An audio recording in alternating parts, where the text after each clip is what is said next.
La journée des travaux du président de la République s'est poursuivie ce dimanche avec une série d'audiences accordées à des personnalités locales regroupées au sein des Mubadala, un fonds souverain des Émirats Arabes Unis.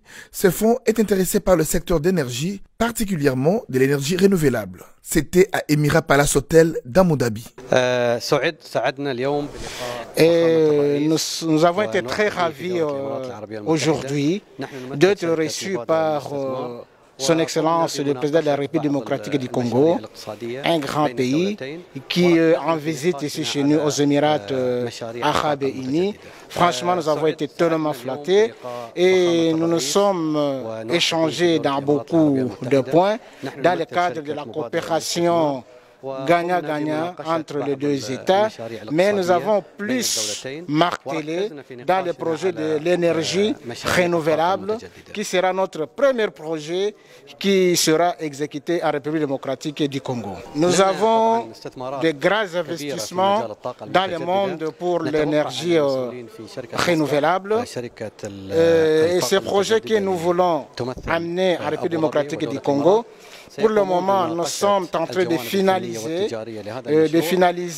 nos études pour ce genre de projets et dans un avenir plus proche, on va passer à la phase d'exécution pour les investissements dans le cadre de l'énergie renouvelable en République démocratique du Congo. Le directeur général du Grand Port d'Abu Dhabi, Mohamed Juma Al-Chamissi, était également de la partie. Chérubin Okende, vice-premier ministre des Transports, dont c'est le secteur retrace ici la quintessence des échanges avec le président de la République. Le secteur des transports, voies de communication et de désenclavement est le secteur vital, le secteur moteur du développement du pays.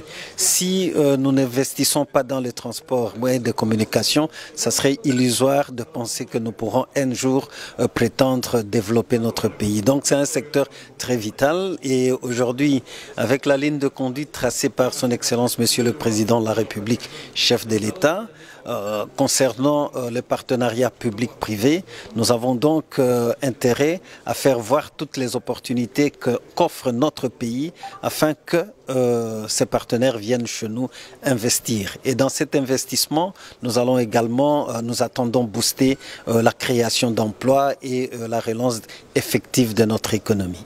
Nul n'ignore que les Émirats Arabes Unis sont très reconnus mondialement, forts dans le secteur des hydrocarbures. La fédération tire chaque année de ses ressources en pétrole et en gaz 14,15 milliards de dollars. Didier Boudjimbou, ministre des hydrocarbures, parle ici du rapprochement de ce ministère avec les Émirats. Il y a des contacts avec les Émirats arabes. Donc, par rapport à tout ce qu'il y a comme opportunité dans mon secteur, les hydrocarbures, nous connaissons tous l'expérience qu'ils ont. Donc c'est dans ce sens-là. Et il y a plusieurs autres ministres, mais chacun dans son secteur, on accompagne le chef de l'État, il y aura peut-être des protocoles d'accord qui sont signés, c'est dans ce sens-là. Madame Antoinette Samba Kalambayi, ministre des Mines, qui a séjourné à Dubaï pour un forum sur les mines, salue les efforts du chef de l'État pour l'investissement au Congo démocratique. Bon, moi j'étais déjà là la semaine passée sur invitation du ministre de l'Énergie qui a les infrastructures et les mines dans ses attributions. Nous avons aussi été reçus par le ministre de la Justice qui s'occupe des investissements ici en Émirats Arabes Unis. Il a été question de leur projet d'investissement dans le domaine minier. Ils sont intéressés par la bauxite et puis par l'or. Voilà les deux projets que nous sommes déjà porteurs avec Abu Dhabi. Tous ces contacts aux Émirats Arabes Unis s'inscrivent dans le cadre de la création d'un partenariat gagnant-gagnant entre les deux pays.